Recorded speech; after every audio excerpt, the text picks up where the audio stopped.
Hello everyone.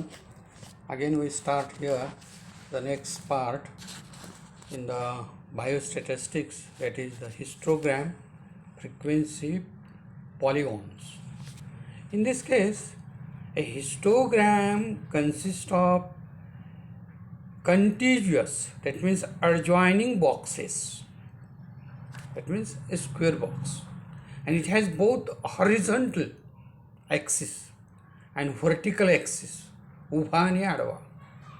The horizontal axis labeled with that what the data represents, for instance a distance from your home to school, आलं लक्षात.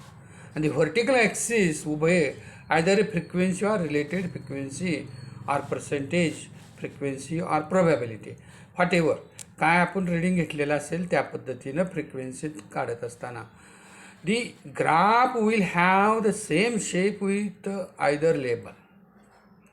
The histogram, like the stem plot, can give you the shape of the data, the center and the spread of the data.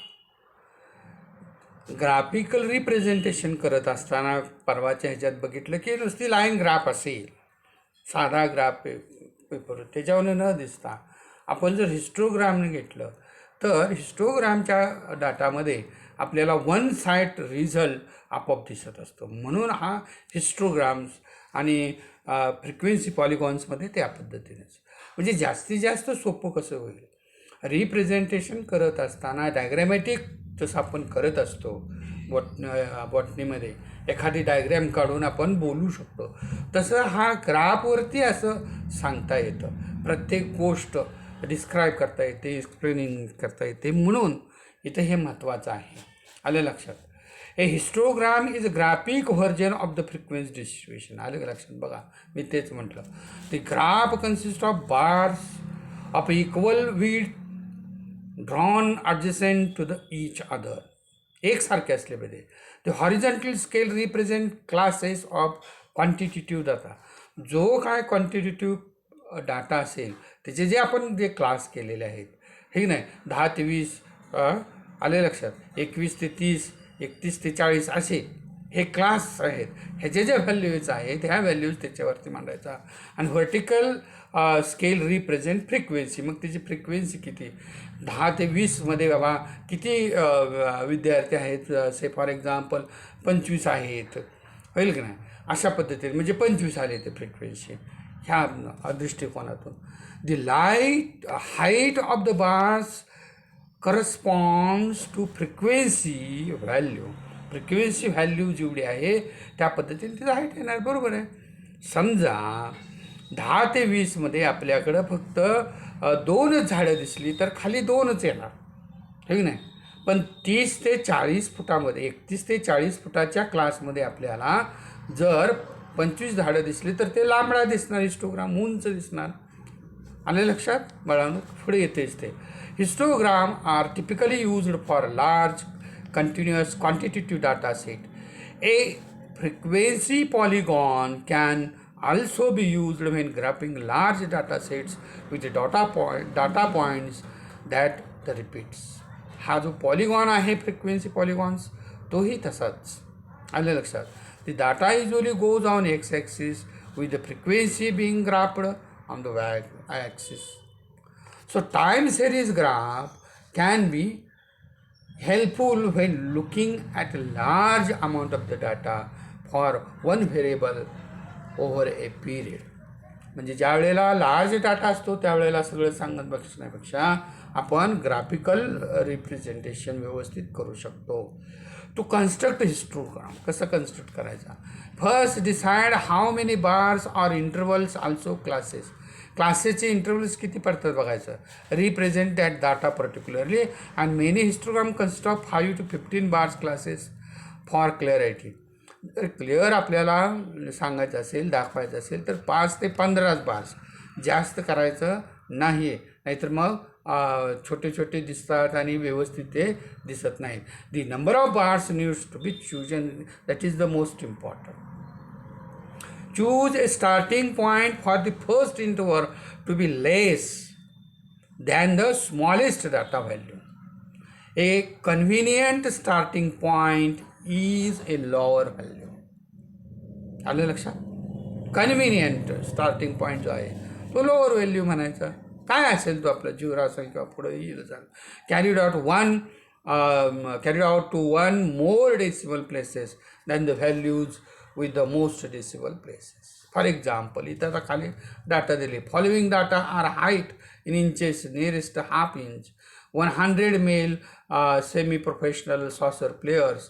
The height are continuous data since height is measured. तर इथं आता 100 saucer players जे आहेत, player म्हणू kabaddi player म्हणू काय बी म्हणा तुम्ही ते कळावं नाही, त्यांची हाईट घेतलेली आहे 100 लोकांचे. आणि त्याचे 100 लोकांची हाईट घेतल्यानंतर बाबा ते किती ह्याच्यामध्ये केले आहेत, 1 2 3 4 5 आणि 6 ह्याच्यामध्ये मोठ्या 6 नाही 1 2 ही 3 5 6 7 आणि 8 ग्रुपमध्ये डिव्हाइड करून त्याचं काय केलेलं आहे, फ्रिक्वेन्सी रिप्रेझेंटेशन केलेलं आहे. आलेलं. कन्स्ट्रक्ट ए रिलेटिव्ह फ्रिक्वेन्सी टेबल. ह्याच्यावरून फ्रिक्वेन्सी टेबल काय करायचं आपण कन्स्ट्रक्ट करायचा आणि मग हिस्टोग्राम काढायचा. आले लक्षात? ते जर केलं तर आपल्याला बरोबर इथं काय मिळेल, कशा पद्धतीनं करायचं आणि कोणत्या पद्धतीनं करायचं त्याचा बाउंड्रीज मिळतील. ह्या ज्या बाउंड्रीज आहेत ह्या बाउंड्रीज आपल्याला लक्षात येतील. आलं लक्षात? म्हणजे ज्या वेळेला फ्रिक्वेन्सी टेबल पूर्णपणे हे लिहित न बसता असेंडिंग डिसेंडिंग ऑर्डर आपण कमीत कमी व्हॅल्यू आणि जास्तीत जास्त व्हॅल्यू ह्याच्यामध्ये कुठं आहे, कोणती आहे ती काय केली पाहिजे, काढली पाहिजे. आणि ज्या वेळेला डेसिमल आपण करत असतो त्यावेळेला डेसिमलमधला फरक जो आहे गॅप, तो गॅपसुद्धा आपल्याला काढायला पाहिजे. परवा दिवशीच्या ह्याच्यामध्ये गॅपचं मी सांगितलेलं आहे. -5 आणि सुरू होता असताना 0.05 आणि बंद होत असताना +0.5 हे पुन्हा वरच्या बाजूला आपण काढत असतो. त्या पद्धतीने इथं काढलेलं आहे. इथं यूज 0.05 आणि subtracted from 60 to smallest value for the convenient point. आलं लक्षात? म्हणजे स्मॉलेस्ट डाटा व्हॅल्यू ह्याच्यातला जो आहे तो किती आहे, 60 आहे. आणि ह्या 60चा बघा 61.5 आहे, 66.5 आहे. म्हणजे इथं आपल्याला जो नंबर आहे तो आपल्याला एकदम पूर्णांकात नाही अपूर्णांकात आहे. त्यामुळं आपल्याला हा गॅप काय केला पाहिजे, काढला पाहिजे. आणि त्या गॅप काढल्यानंतर आपल्याला काय होईल की पूर्णपणे नेमके किती आहेत बार्स घ्यायचे हे लक्षात येतील. आणि ह्याच्यावरून ह्या बार्सवरून कुठले घ्यायचे हे लक्षात आल्यानंतर स्टार्टिंग पॉईंट मग कुठला आहे, 60चा आहे ना कमीत कमी, तर 59.95. म्हणजे हे जे महत्त्वाचं आहे की 0.05 कमी करणं हे महत्त्वाचं आहे. त्याला स्टार्टिंग पॉईंट म्हणजे चुकता कामा नये. आणि लार्जेस्ट व्हॅल्यू 74 आहे. मग 74 + 0.5 म्हणजेच 74.05 इज द एंडिंग व्हॅल्यू झालं. म्हणजे कमीत कमी व्हॅल्यू आणि जास्तीत जास्त. काल मागच्या लेक्चरमध्ये ते सगळं सांगितलेलंच आहे. आलं लक्षात? आणि मग ह्याच्यातली अप्रॉक्सिमेटली व्हॅल्यू जी आहे ती काढायची. किती आहे बाबा, 74 म्हणजे लार्जेस्टमधून स्मॉलेस्ट गेल्यानंतर 1.76 राहते. म्हणजे अप्रॉक्सिमेटली 2 राहत्या. आलं लक्षात? म्हणजे तो सेंटीमीटर आपण ज्या वेळेला ग्राफ पेपरमध्ये लीड करत असतो तो साधारणतः रुंदीला 2 सेंटीमीटर असला पाहिजे. 1 म्हणला तरी चालेल, पण ते कन्व्हर्जन असेल एक्स ॲक्सिसच्या ह्याच्यावरती. आणि मग ह्या बाउंड्रीज आहेत त्या बाउंड्रीज आपण काय करायच्या, तयार करायच्या. 59.5 आलं लक्षात? मग ते प्रत्येक ह्याच्यात किती आहे अप्रॉक्सिमेट व्हॅल्यू 2 हे मिक्स करायचे आणि मग दुसरा क्लास काढायचा 61, 63, 65 आलं लक्षात? आणि शेवटचा हा 75.95 म्हणजे प्रत्येक व्हॅल्यूमध्ये कम्युलेटिव्ह फ्रिक्वेन्सी जी आहे ती कम्युलेटिव्ह फ्रिक्वेन्सी काढत असताना प्रिव्हियसली ह्याच्यामध्ये तो काय करायचा असतो, अप्रॉक्सिमेटली जो आहे तो ॲड डाटा करत करत आपल्याला पुढं जायचं असतं. आलं लक्षात? हे इंटरप्रिटेशन ह्याच्यामध्ये ते दिलेलं आहे. आणि मग क्लास इंटरवल जर आपल्याला निघालं, क्लास इंटरवल हे बघा क्लास इंटरवल्स आपल्याला नाही का, मग फ्रिक्वेन्सी त्या ह्या रेंजमध्ये बाबा किती आहेत, 5 आहेत हाईटचे स्पोर्टमन आहेत. ह्या हाईटचे किती आहेत, 3 आहेत. ह्या हाईटचे किती आहेत बाबा, 15 आहेत. 73.95 टू 75.95 एकच आहे. आलं लक्षात? आणि मग त्याची रिलेटिव्ह फ्रिक्वेन्सी ही आलेली आहे. रिलेटिव्ह फ्रिक्वेन्सीसुद्धा मी काढायला आपण शिकलेला आहोत. आलं लक्षात? आणि त्याच्यावरून मग हा काय करायचा, हा जो हिस्टोग्राम आहे तो काढायचा आहे. लक्षात आलं? Histogram height to the frequency, relative frequency. म्हणजे एक्स ॲक्सिसवरती हाईट्स घेतल्या, म्हणजे हे इथले आले लक्षात, आणि हे जी रिलेटिव्ह फ्रिक्वेन्सी आहे ती काय घेतली, वाय ॲक्सिसवरती घेतली, आणि पूर्णपणे अशा पद्धतीचा ग्राफ काढला. हा जो गॅप आहे 2चा इथं, त्या पद्धतीनं आपल्याला 1 सेंटीमीटर घ्या किंवा 2 सेंटीमीटर घ्या, ॲज यू लाईक, आणि त्या पद्धतीनं आपल्याला स्केलसुद्धा मग लिहिलं पाहिजे. आलं लक्षात. तर हे स्केल लिहित असताना तीही काळजी घ्यायची, आणि ग्राफ काढत असतानाही त्या पद्धतीने काढायची. म्हणजे बघा कसं आहे की कुठलाही हिस्टोग्राम काढत असताना, ते डिस्क्राईब करत असताना त्या हिस्टोग्रामवरनं डायरेक्टली आपल्याला काय आलं पाहिजे की पूर्णपणे लक्षात आलं पाहिजे की हा हिस्टोग्राम आहे, आणि ह्याचं सगळं डिस्क्रिप्टिशन एक्सप्लेनेशन आपल्याला करता येते. आता ह्याच्यावरून सगळा डाटा आपल्याला सांगता येतो आहे बाबा. 59.95 to 60.95 हाईट स्टुडंट्स, स्टुडंट नाही तर काय घेतले आपण, प्लेयर्स आहेत, सॉसर प्लेयर्स किती आहेत, 0.05. मग ह्या ह्याच्यात किती आहे, 61 ते 63मध्ये 0.03. ह्या ह्याच्यात किती आहेत, 0.015. आले लक्षात. अशा पद्धतीने हे रिलेटिव्ह फ्रिक्वेन्सी. जर फ्रिक्वेन्सी घेतली तर नंबर ऑफ स्टुडंट येतील, फ्रिक्वेन्सी घेतली ह्याच्यात हे, तर आपल्याला मग हे काय येतील, नंबर ऑफ स्पोर्टमन येतील. हे आपल्याला करता येतं. पण रिलेटिव्ह फ्रिक्वेन्सीनं हिस्टोग्राम काढला की आपल्याला येत असतं की बाबा अधिकतम वारंवारिता जी आहे 5 स्पोर्ट्सची ती किती आहे, 0.005.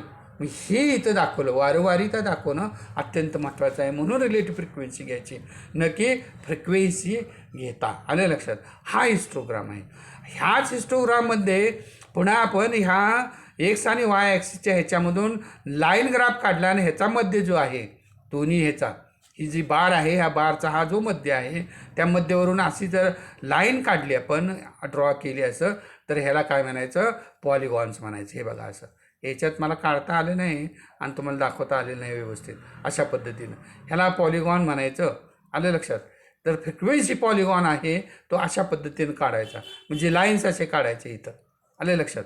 हे अशा पद्धतीनं, हे इथं हे ह्याचा मध्य धरून असा. आलं लक्षात.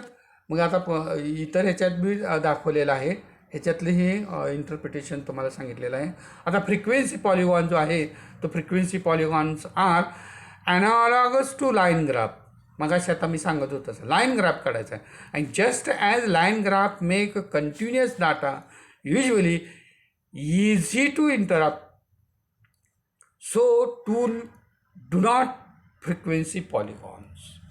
To construct a frequency polygon, first examine the data and decide on the number of intervals or class.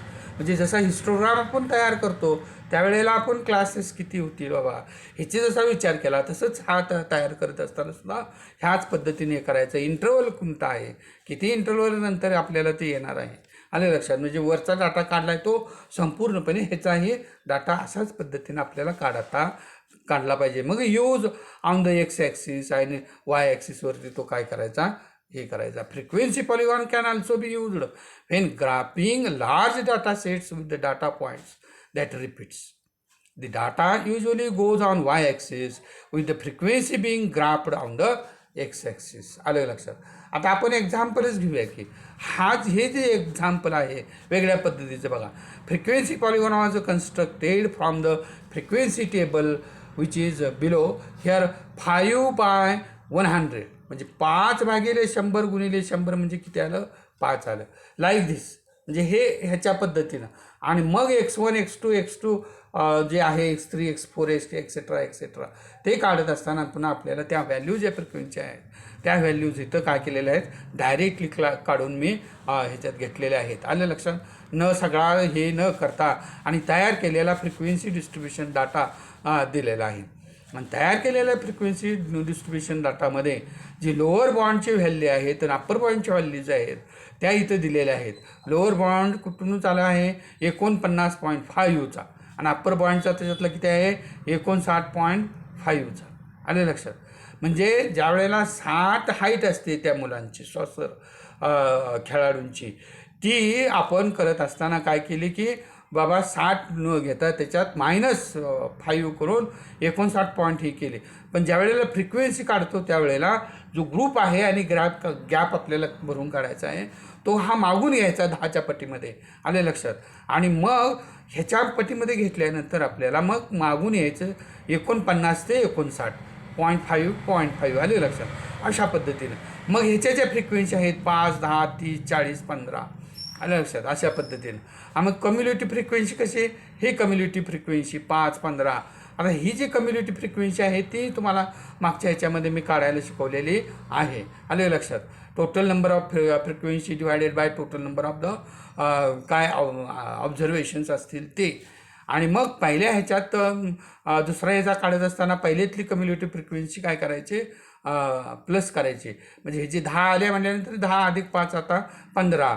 मग हे आता 30 अधिक 15 म्हणजे 45, आले लक्षात. 40 अधिक हे 45 म्हणजे 85, दिस वे 100, आले लक्षात. शेवटची 100. आणि मग हा टोटल स्कोअरचा डाटा जो आहे फ्रिक्वेन्सीचा तो काय करायचा, पूर्णपणे काढायचा. ही फ्रिक्वेन्सी आहेत आपल्याला इथं दिलेल्या आहेत, आले लक्षात. आणि हे काय आहे, स्कोअर आहेत. आता जो स्कोअर आहे तो आपल्याला इथल्या ह्याच्यावरून घ्यायचा. 44.5 टू 54. इथं किती आहेत बाबा, 5 स्टुडंट आहेत. किती आहेत, फ्रिक्वेन्सी 5 आहे, आलं लक्षात. ह्या ग्रुपमधली किती आहे, 5 आहे, आलं लक्षात. त्यानंतर हा किती आहे, 64.5चा.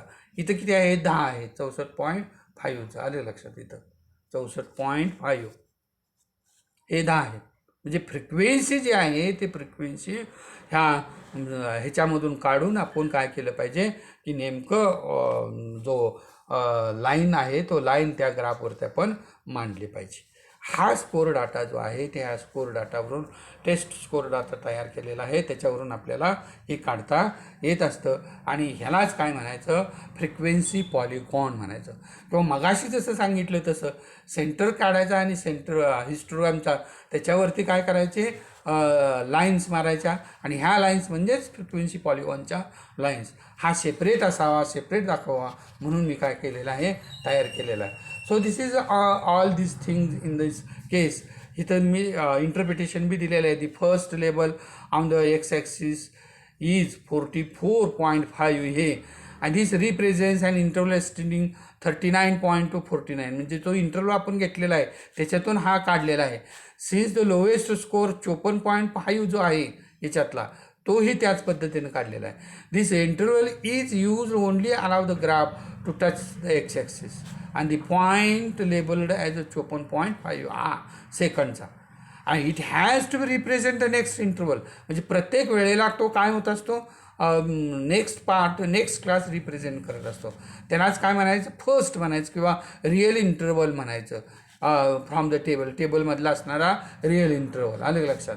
This reasoning followed for each of the remaining intervals with the point 104.5 represents the interval from 99.5 to 109.5. म्हणजे 190च्या हा लो हायेस्टवरती आणि 99.5च्या लोच्या ह्याच्यातला जो काढलेला आहे तो 1104.5 हा आला. म्हणजे again this interval contains no data and is only used so that the graph will touch to the axis. आता ह्याच्यातलं आपल्याला हे रिडिंगच नाही ना, 44चं रिडिंग नसलं तरीसुद्धा हा आपल्याला एक्स ॲक्सिसला टच झाला पाहिजे म्हणून हे डाटा घेतलेला आहे सुरुवातीचा. तसंच हा शेवटचा जो डाटा आहे ह्याचंही रिडिंग आपल्याला नाही, 104चं 100पर्यंतच आहे, आले लक्षात. पण तरी आपण घेतलेला आहे कशासाठी, हा जो ग्राफ आहे तो काय केला पाहिजे आपल्याला, एक्स ॲक्सिसला टच झाला पाहिजे असा, ह्याच्यासाठी. म्हणजे स्टार्टिंग आणि एंडिंग पॉईंट टच होण्यासाठी ह्या आपल्याला व्हॅल्यूज काढणं अत्यंत महत्त्वाचं आहे, आलं लक्षात. ऑल दीज थिंग्ज आर, मला वाटतं तुमच्या लक्षात आले असतील सगळ्या गोष्टी. हे सगळं पाहत असताना आपण फ्रिक्वेन्सी आणि हिस्टोग्राम हा काय केला पाहिजे, व्यवस्थित केला पाहिजे. थँक्यू.